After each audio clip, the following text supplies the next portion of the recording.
हाँ, हेस्टिंग ने नवाब की देखभाल के लिए मीर जाफ़र की विधवा मुन्नी बेगम को उसका संरक्षक नियुक्त किया। 1775 में मुन्नी बेगम को हटाकर मोहम्मद रजा खां को नवाब का संरक्षक नियुक्त किया गया। इसने 1781 में कलकत्ता में मुस्लिम शिक्षा के विकास के लिए प्रथम मदरसा स्थापित किया। इसी के समय 1782 में जोनाथन डंकन ने बनारस में संस्कृत विद्यालय की स्थापना की। गीता के अंग्रेजी अनुवाद कर विलियम विल्किंस चार्ल्स को हेस्टिंग ने आश्रय प्रदान किया। इसी के समय सर विलियम जोन्स ने 1784 में the Asiatic Society of Bengal की स्थापना की। इसने मुगल सम्राट को मिलने वाले 26 लाख की वार्षिक पेंशन बंद करवा दी।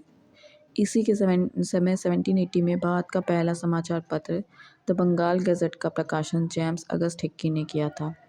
इसी के समय में रेगुलेटिंग एक्ट के तहत 1774 में कलकत्ता में एक उच्चतम न्यायालय की स्थापना की गई, जिसका अधिकार क्षेत्र कलकत्ता तक था।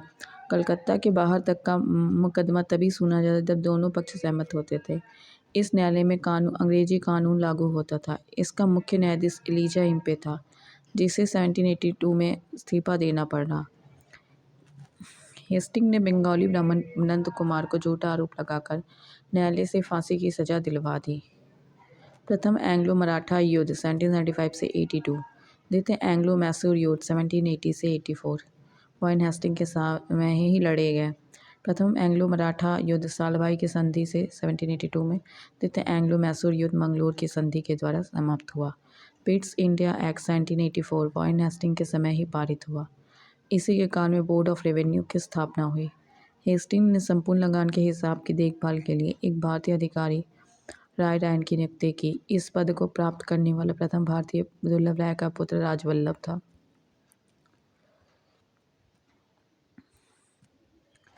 पिट्स इंडिया एक्ट 1784 के विरोध में इस्तीफा देकर जब वॉरेन हेस्टिंग फरवरी 1785 में इंग्लैंड पहुंचा तो बर्ग द्वारा उसके ऊपर महाभियोग लगाया गया, परंतु 1795 में इसे आरोपों से मुक्त कर दिया गया।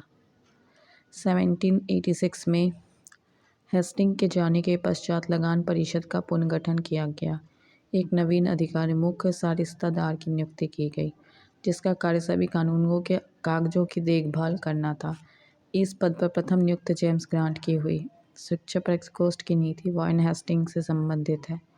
सर जॉन मैकफरसन 1785 से 86, इसे स्थायी गवर्नर जनरल नियुक्त किया गया। कॉर्नवालिस 1786 से 93 और 1805, इसके समय में जिले के समस्त अधिकार कलेक्टरों के हाथ में दे दिए गए। इसने भारतीय न्यायाधीशों से युक्त जिला फौजदारी अदालतों को समाप्त कर उसके स्थान पर 4 भ्रमण करने वाली अदालतें, जिनमें 3 बंगाल के लिए और 1 बिहार के लिए नियुक्त की। कॉर्नवालिस ने 1793 में प्रसिद्ध कॉर्नवालिस कोड निर्माण कर, जो शक्तियों के पृथक्करण सिद्धांत पर आधारित था। पुलिस कर्मियों के वेतन के विधि के साथ ग्रामीण क्षेत्रों में पुलिस अधिकार प्राप्त करने वाले जमींदारों को इस अधिकार से वंचित कर दिया गया। कंपनी के कर्मचारियों के व्यक्तिगत व्यापार पर प्रतिबंध लगा दिया गया। जिला में पुलिस थाना की स्थापना कर एक दरोगा को इसका इंचार्ज बनाया गया। भारतीयों के लिए सेना में सूबेदार, जमादार, प्रशासनिक सेवा में मुंसिफ, सदर, अमीन या डिप्टी कलेक्टर से ऊंचा पद नहीं दिया जाता था। इसने 1793 में स्थायी बंदोबस्त की पद्धति लागू की, जिसके तहत जमींदारों को भू राजस्व का 90% 10/11 भाग कंपनी को और लगभग 10% 1/11 भाग अपने पास रखना होता था। स्थायी बंदोबस्त की योजना सर जॉन सोर ने बनाई थी। इसे बंगाल, बिहार, उड़ीसा, बनारस और मद्रास के उत्तरी जेलों में लागू की गई थी। इसमें जमींदार भू राजस्व की दर तय करने के लिए स्वतंत्र थे। कॉर्नवालिस को भारत में नागरिक सेवा का जनक माना जाता था। सर जॉन सोर 1793 से 84, इसने हस्तक्षेप नीति बनाई। लॉर्ड वेलेस्ली 1798 से 1805, इससे सहायक संधि की पद्धति शुरू की। भारत में सहायक संधि का प्रयोग वेलेस्ली से पूर्व फ्रांसीसी गवर्नर डुप्ले ने किया था। सहायक संधि करने वाले राज्य हैदराबाद 1798, मैसूर 1799, तंजौर अक्टूबर 1799, अवध 1801, पेशवा दिसंबर 1802, बरार भोसले दिसंबर 1803 से इंडिया 1804। अन्य सहायक संधि करने वाले राज्य जोधपुर, जयपुर, मछेड़ी, बूंदी और भरतपुर। इंदौर के होलकरों ने सहायक संधि स्वीकार नहीं की थी। टीपू सुल्तान चौथे एंग्लो मैसूर युद्ध 1799 में मारा गया। इसी ने 1800 कलकत्ता में नागरिक सेवा में भर्ती किए गए युवकों को प्रशिक्षित करने के लिए फोर्ट विलियम कॉलेज की स्थापना की, जो 1784 तक अंग्रेजों को भारतीय भाषाओं की शिक्षा देने के लिए चलता रहा। 1806 में भारत भेजे जाने वाले प्रशासनिक अधिकारियों की शिक्षा प्रशिक्षण के लिए इंग्लैंड में हेलेबरी में एक ईस्ट इंडिया कॉलेज खोला गया, जहाँ नवनियुक्त प्रशासनिक अधिकारियों को 2 वर्ष का प्रशिक्षण देने की व्यवस्था की गई। वह स्वयं को बंगाल का शेर कहा जाता था। लॉर्ड कॉर्नवालिस 1805 दूसरा कार्यकाल शुरू हुआ, परंतु शीघ्र ही इसकी मृत्यु हो गई। सर जॉर्ज वार्ले 1806 में वेल्लोर में हुई सिपाही विद्रोह इसके काल की महत्वपूर्ण घटना है। लॉर्ड मिंटो प्रथम, इसके काल में रंजीत सिंह अंग्रेजों के बीच 25 अप्रैल 1809 को अमृतसर की संधि मध्यस्थता चार्ल्स मेटकॉफ हुई। इसी के समय चार्टर एक्ट 1813 पास हुआ। लॉर्ड हेस्टिंग 1813 से 1823। इसी के समय एंग्लो नेपाल युद्ध 1814 से 16 में नेपाल के अमर सिंह थापा को आत्मसमर्पण करना पड़ा। मार्च 1816 में अंग्रेजों और गोरखों के बीच संगोली की संधि के द्वारा एंग्लो नेपाल युद्ध का अंत हुआ। इसके समय में पिंडारियों का दमन कर दिया गया। पिंडारियों के प्रमुख नेताओं में वाशिद मुहम्मद, जीतू और करीम खां थे। इसने मराठों की शक्ति को अंतिम रूप से नष्ट कर दिया। इसने प्रेस पर लगे प्रतिबंध को समाप्त कर प्रेस के मार्गदर्शन के लिए नियम बनाए।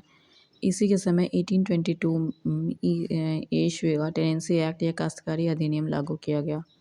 लॉर्ड एमहर्स्ट 1823 से 1828। इसके समय में प्रथम एंग्लो बर्मा युद्ध 1824 से 26 लड़ा गया। 1826 में बर्मा अंग्रेजों के बीच वांडोप की संधि हुई। 1824 में बैरकपुर का सैन्य विद्रोह भी इसी के समय में हुआ। विलियम बेंटिक, लॉर्ड विलियम 1828 से 35। 1803 में यह मद्रास का गवर्नर था।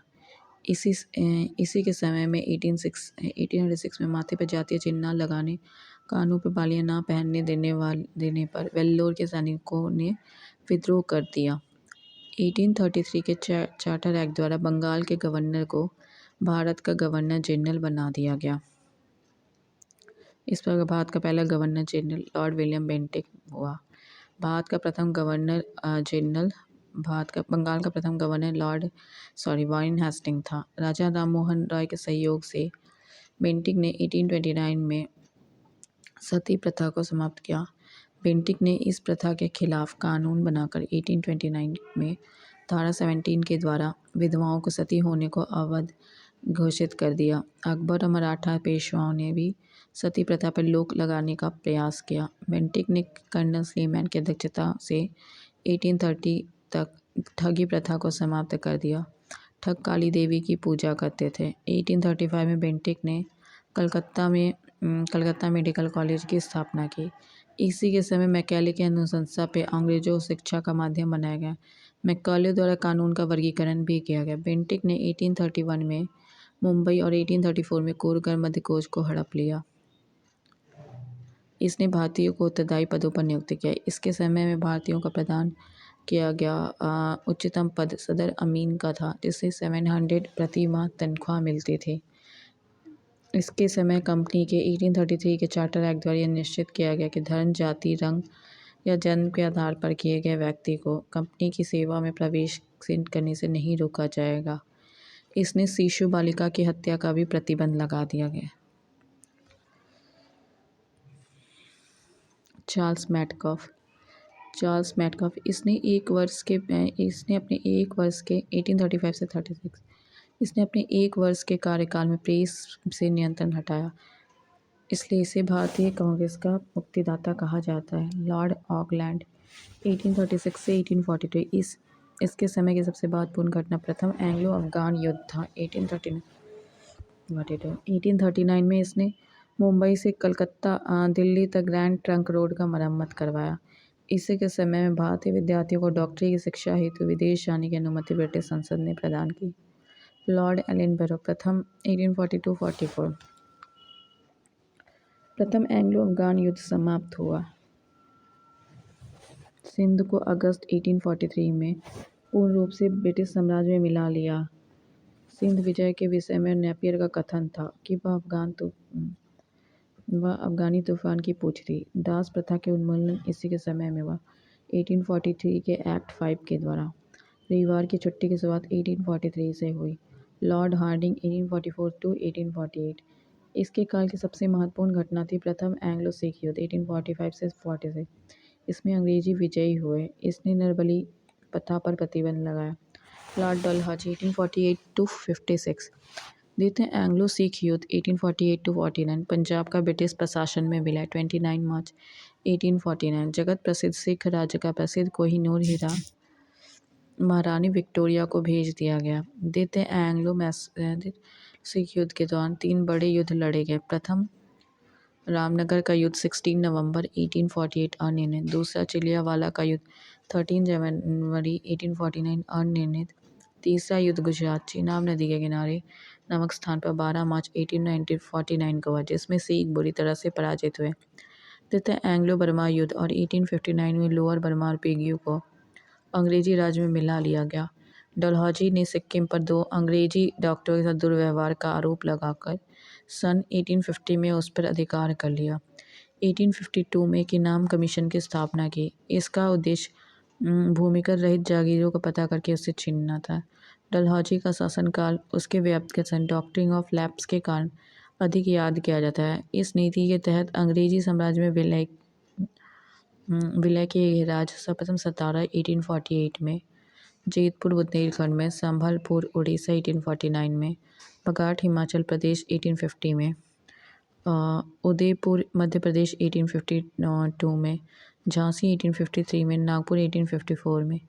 1856 में अवध को कुशासन का आरोप लगाकर अंग्रेजी राज्य में मिला लिया गया। उस समय अवध का नवाब वाजिद अली शाह था। 18वीं शताब्दी में अवध राज्य का संस्थापक सआदत खां था। 1856 में इसने तोपखाने के मुख्यालय को कोलकाता से मेरठ स्थानांतरित किया और सेना का मुख्यालय शिमला में स्थापित किया। शिक्षा संबंधी सुधारों में डलहौजी ने 1854 में फुट डिस्पैच को लागू किया। इसके अनुसार जिलों में एंग्लो वर्नाकुलर स्कूल, प्रमुख नगरों में सरकारी कॉलेज 1857 तीनों प्रेसिडेंसी कलकत्ता मुंबई और कलकत्ता मद्रास और मुंबई में एक विश्वविद्यालय स्थापित किए। साथ ही प्रत्येक प्रदेश में एक शिक्षा निदेशक नियुक्त किया गया। डलहौजी को भारत में रेलवे का जनक माना जाता था। इसी के समय भारत में पहली बार 16 अप्रैल 1853 में बम्बई से थाने के बीच 34 किलोमीटर प्रथम रेल चलाई गई। सन 1854 में नया पोस्ट ऑफिस एक्ट पारित हुआ और भारत में पहली बार डाक टिकट का प्रचलन आरंभ हुआ। इसने पृथक रूप से भारत में पहली बार सार्वजनिक निर्माण विभाग की स्थापना की। इसने 1854 में एक स्वतंत्र विभाग के रूप में लोक सेवा विभाग की स्थापना की। इसी के समय में 1853 में कलकत्ता और आगरा के बीच पहली बार बिजली से संचालित तार सेवा शुरू हुई। इसने शिमला को ग्रीष्मकालीन राजधानी बनाया। 1853 के चार्टर एक्ट के द्वारा कंपनी के संचालक मंडल से कंपनी के प्रशासनिक अधिकारियों की नियुक्ति का अधिकार वापस ले लिया गया।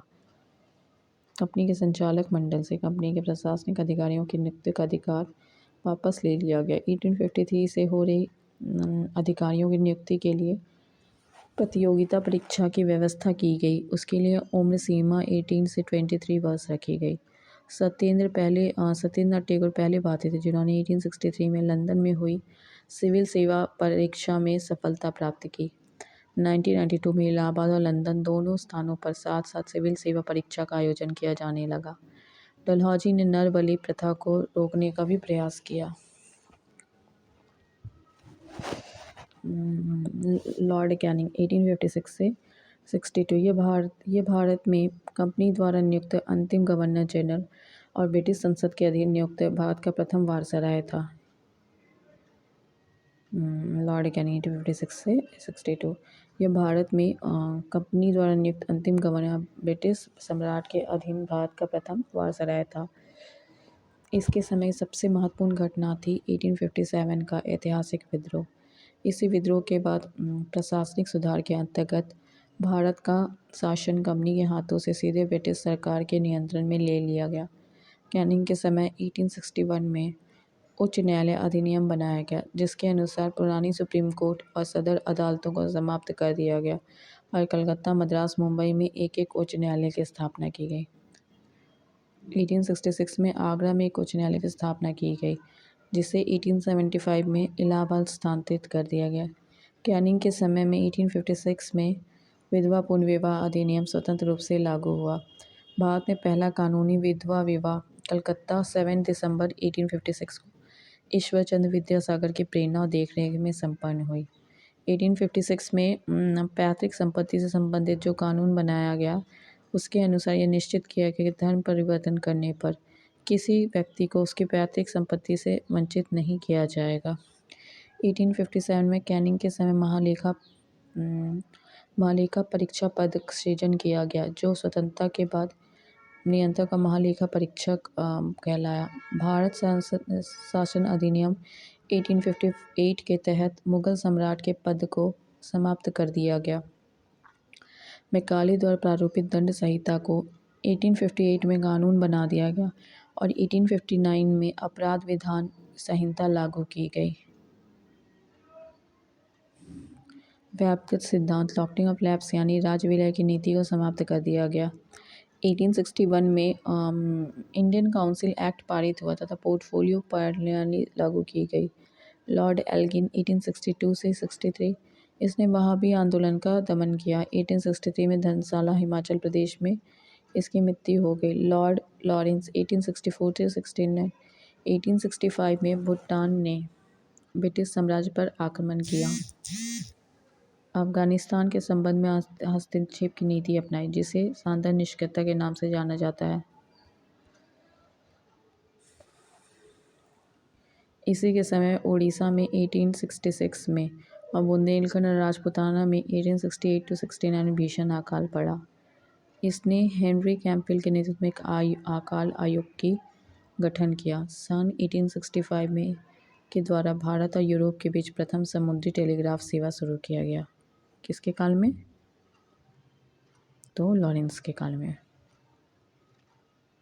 1865 में इसके द्वारा भारत और यूरोप के बीच प्रथम समुद्री टेलीग्राफ सेवा शुरू की गई। Lord Mayo 1869 to 72 Lord Mayo ने अजमेर में 1872 में मेयो कॉलेज की स्थापना की।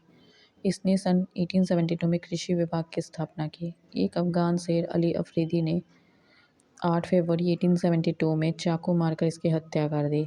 भारत में अंग्रेजों के समय प्रथम जनगणना 1872 में लॉर्ड मेयो के शासनकाल में हुआ। लॉर्ड नॉर्थब्रुक 1872 to 76 इसके समय बंगाल में भयानक अकाल पड़ा। इसने बड़ौदा के मल्हार राव गायकवाड़ को भ्रष्टाचार के आरोप में पदच्युत कर मद्रास भेज दिया। लॉर्ड नॉर्थब्रुक ने यह घोषणा की, मेरा उद्देश्य करों को हटाकर अनावश्यक वैधानिक कार्रवाइयों को बंद करना है। पंजाब का प्रसिद्ध कूका आंदोलन इसी के समय हुआ। इसी के समय में स्वेज नहर खुल जाने से भारत और ब्रिटेन के बीच व्यापार में वृद्धि हुई। लॉर्ड लिटन 1876 to 1880 यह एक प्रसिद्ध उपन्यासकार, निबंध लेखक, साहित्यकार में से ओवन मेरेडिथ के नाम से जाना जाता था। इसके समय मुंबई, मद्रास, हैदराबाद, पंजाब, मध्य भारत आदि में भयानक अकाल पड़ा। लिटन ने स्ट्रैटेजी की अध्यक्षता में 1878 में अकाल आयोग की नियुक्ति की। 1 जनवरी 1877 को ब्रिटेन की महारानी विक्टोरिया को केसर-ए-हिंद की उपाधि से सम्मानित करने के लिए दिल्ली दरबार का आयोजन किया गया। मार्च 1878 में लिटन ने भारतीय समाचार पत्र अधिनियम वर्नाकुलर प्रेस एक्ट पारित कर भारतीय समाचार पत्रों पर कठोर प्रतिबंध लगा दिए। विशेषकर राष्ट्रवादी समाचार पत्र सोम प्रकाश को प्रतिबंधित करने के लिए। इस कानून में प्रावधान था कि अगर किसी अखबार में कोई आपत्तिजनक चीज़ छपती है तो सरकार उसकी प्रिंटिंग प्रेस सहित सारी संपत्ति जब्त कर सकती है। पार्नियर अखबार ने वर्नाकुलर प्रेस एक्ट 1878 का समर्थन किया। इसी के समय में सन 1878 को भारतीय शस्त्र अधिनियम पारित हुआ, जिसके तहत शस्त्र रखने और व्यापार करने के लिए लाइसेंस को अनिवार्य बना दिया। इसने सिविल सेवा परीक्षाओं में प्रवेश की अधिकतम आयु सीमा 21 से घटाकर 19 वर्ष कर दी। 1857 में सिविल सेवा परीक्षा में सम्मिलित होने की आयु 23 वर्ष निर्धारित की गई। 1859 में आयु सीमा को घटाकर 22 वर्ष और 1866 में इसको घटाकर 21 वर्ष कर दिया गया। 1857 में 23, 1859 में 22 और 1866 में 21। लीटन ने अलीगढ़ में एक मुस्लिम एंग्लो प्राच्य महाविद्यालय की स्थापना की। लॉर्ड रिपन 1880 से 84। प्रधानमंत्री ग्लैडस्टोन के परामर्श पर रिपन ने सर्वप्रथम समाचार पत्रों की स्वतंत्रता को बहाल करते हुए 1882 में वर्नाकुलर प्रेस एक्ट को समाप्त कर दिया गया। भारतीय भाषाओं में प्रकाशित होने वाले समाचार पत्रों को भी वही सुविधाएं दी गई जो अन्य समाचार पत्रों को थी। इसने सिविल सेवा प्रवेश की अधिकतम आयु को 19 वर्ष से बढ़ाकर 21 कर दिया। इसने स्वशासन की शुरुआत की। 18 मई 1882 को स्थानीय स्वशासन संबंधी एक कानून बनाया गया, जिसके आधार पर विभिन्न प्रांतों में 1883 से 85 के मध्य स्थानीय स्वशासन संबंधी कानून बनाए गए। इसके समय में ही भारत में 1881 में सर्वप्रथम नियमित जनगणना करवाई गई। तब से लेकर अब तक प्रत्येक 10 वर्ष के अंतराल पर जनगणना की जाती थी। 1881 की जनगणना में हैदराबाद और राजपूताना को नहीं छोड़ा गया। भारत में पहली बार जनगणना 1872 में हुई, परंतु इसमें भारत के संपूर्ण भागों का प्रतिनिधित्व नहीं हुआ। लगभग 20% भारत का भाग इसमें छूट गया। रिपन के द्वारा 1881 में प्रथम जनगणना कारखाना अधिनियम लाया गया। इसमें 7 वर्ष की आयु से कम के बच्चों को काम करने पर प्रतिबंध लगा दिया गया। 7 से 12 वर्ष के श्रमिकों के लिए 9 घंटे से अधिक कार्य कराना जाना प्रतिबंधित कर दिया गया। यह एक्ट चाय, कॉफ़ी, नील की खेती पर लागू नहीं थी। रिपन के समय में शैक्षिक सुधार के अंतर्गत विलियम हंटर की अध्यक्षता में एक आयोग गठित किया गया। 2 फरवरी 1883 को यूरोपियों के विरोध में भारतीय न्यायाधीशों द्वारा मुकदमे की सुनवाई के लिए अल्बर्ट बिट प्रस्तुत किया गया, लेकिन यूरोपवासियों ने प्रबल विरोध के कारण इसे वापस लेना पड़ा। अंग्रेजों द्वारा इस विधेयक के विरोध में किए गए विद्रोह को श्वेत विद्रोह के नाम से जाना जाता है। फ्लोरेंस नाइटिंगेल ने रिपन को भारत के उद्धारक की संज्ञा दी। Thanks for watching.